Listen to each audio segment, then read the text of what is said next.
Switzerland is not a member of the European Union.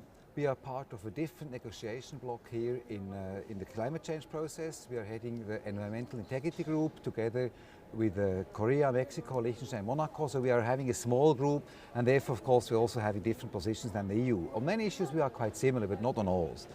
Switzerland, for example, really wants to conclude the Kyoto Protocol here, but for us, the Kyoto Protocol is not something that is freestanding and without any context.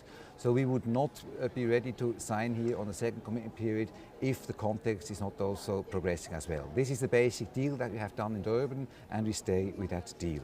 With regard to the Kyoto Protocol, for us, it's really important that we are able to solve these issues that will have most impact on the ambition for the second commitment period under Kyoto. And this is carryover and eligibility. If we are not able to solve these two issues in a meaningful manner, then we risk really to have a second commitment period with not much content. And that's an area where we differ also, for example, a little bit with the European Union, because we would like to have a very strict limitation of the carryover use in the second commitment period, and we would like to have a full cancellation of all the credits at the end of the second commitment period. Right. I just wonder, with negotiation, obviously not being a member of the EU, yes, but Switzerland is obviously smack bang in the middle of Europe. I mean, in relation to climate change negotiations, does it put Switzerland in an awkward position? Would it be easier sometimes to be in the EU, or is it better? I mean, I guess Switzerland has a long tradition of not being part of the EU, so I guess you're kind of used to it by now. But climate change is something that transcends borders. So I just wondered, does that put Switzerland in an awkward position? Our impression is, and my impression is, that not only climate change, but in all these international environmental negotiations, both Switzerland, the EU and the process is benefiting of having Switzerland not within the EU. The EU, the starting point is that the EU and Switzerland, of course, we share the basic common approaches and views and values, so on the basics we are quite similar. But there's one difference.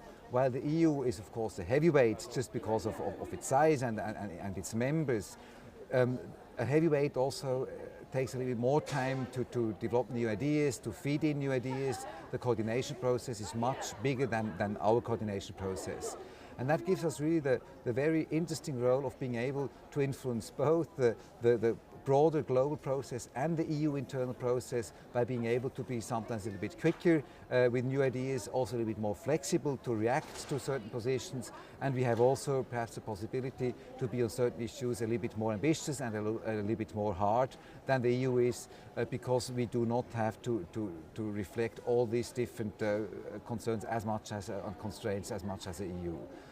One example here, for example, in the lead up to Durban, Switzerland was much clear that for us the second commitment period is not a given, and that for us it had to be part of a package, and there the EU was not always sure how strong the EU was on this issue, for example.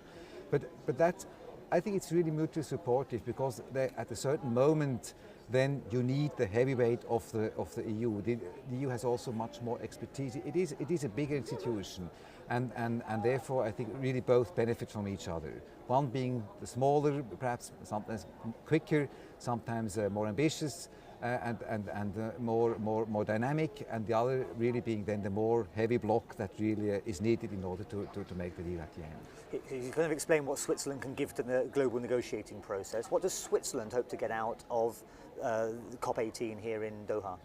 Well, Switzerland would like to get three issues, and that's really linked to the three work streams on which we're working right now. We think, first of all, we have agreed to do so. We should conclude the Kyoto Protocol here, but we should do that in a meaningful manner. Meaningful manner does not mean that we are now able at once to increase our pledges out of the blue, but it means that we have to set the framework in a manner that the pledges really are what they say, so that, for example, for Switzerland, minus 20% means minus 20%, and that is not just accomplished through carryovers. And if we would increase later our pledge, then this would also mean that it is a real increase of the ambition, and we do not just increase our ambitions by using carryovers. So we should really make sure that we have a meaningful and an honest second commitment period. Then, with regard to the LCA, the Bali Action Plan, there we also think we should conclude it. We have really accomplished a lot. There we are very concerned that some countries now try to walk away from what we have agreed in Durban, that we are not trying to complement the already impressive achievements that we have, but that we try again to deal with everything, that we try to address everything, and this is not what should be done there, because this will not bring us to the end. We have done a lot under the Bali Action Plan.